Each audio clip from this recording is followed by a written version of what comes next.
Hello friends, இன்றைக்கி நம்ம என்ன பார்க்க போகிறோன்னா வத்த குழம்பு எப்படி பண்ணலான்னு பார்க்கலாமா? வாங்க.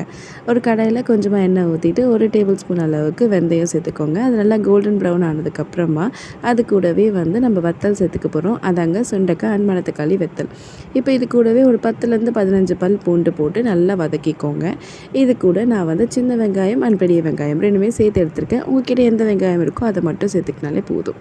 இப்போ இதையும் நல்லா வதக்கிக்கோங்க. இது கூட ஒரு தக்காளி நான் இந்த மாதிரி கட் பண்ணி சேர்த்துக்கிட்டேன். இதை நல்லா வதக்கிக்கோங்க, நல்லா மிக்ஸ் பண்ணி விட்டுக்கோங்க. இப்போது நம்ம ஒரு ஃப்ளேவருக்கு கொஞ்சமாக கருவேப்பிலை ஆட் பண்ணிக்க போகிறோம்.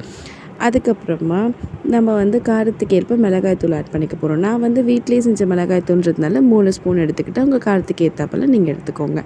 அதே மாதிரி 3 ஸ்பூன் தனியாத்தூள், கொஞ்சமாக மஞ்சத்தூள், இதை நல்லா மிக்ஸ் பண்ணி விட்டுக்கோங்க. இப்போ நான் நல்லெண்ணெய் இதில் ஆட் பண்ணிக்கிட்டேன். ஸோ நல்லெண்ணெய் ஒரு நல்ல ஃப்ளேவர் கொடுக்கும். ஸோ கண்டிப்பாக நல்லெண்ணெயை அவாய்ட் பண்ணிடாதீங்க, ஆட் பண்ணிக்கோங்க.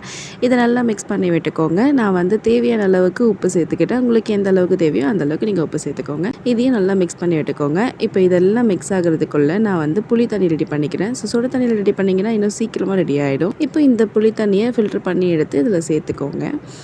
இதை நல்லா மிக்ஸ் பண்ணி விட்டுட்டு இந்த எண்ணெய் பிரிஞ்சு வரணுங்க, அந்த அளவுக்கு கொதிக்க விடுங்க. இப்போ பாருங்கள், நம்ம நல்லெண்ணெய் ஊற்றினாலும் அது பிரிஞ்சு வெளியில் வந்துருச்சு. இந்த அளவுக்கு கொதிச்சதுக்கப்புறமா கொஞ்சமாக சுட தண்ணி ஆட் பண்ணிக்கோங்க. கொஞ்சமானா உங்களுக்கு ஏற்றாப்பில், அதாவது தண்ணியாக வேணும்னா இன்னும் கொஞ்சம் ஆட் பண்ணிக்கலாம், திக்காக வேணும்னா கம்மியாக ஆட் பண்ணிக்கோங்க.